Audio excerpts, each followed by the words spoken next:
Boa tarde. A paz do Senhor Jesus.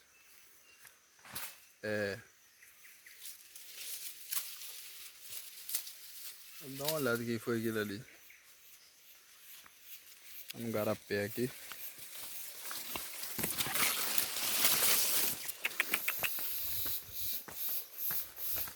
Um poldinha. Começar a gravar um vídeo aqui, resolvi ver o que era esse barulho. Um barulho pra cá. Às vezes é a árvore caindo. Aqui passou um grande fogo. Aí a mata ela fica fraca.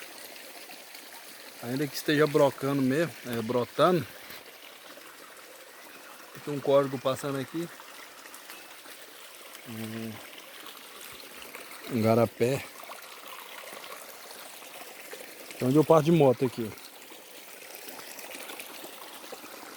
Isso aqui é a mata amazônica, mas como passou o fogo, tá bem raleado, agora uns bambus, taboca.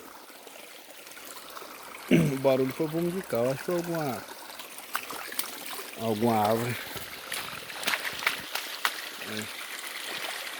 Se aqui fosse uma nascente, mas isso aqui é água de chuva, no verão seca. O verão amazônico aqui ele é 6 meses e 6 meses de inverno.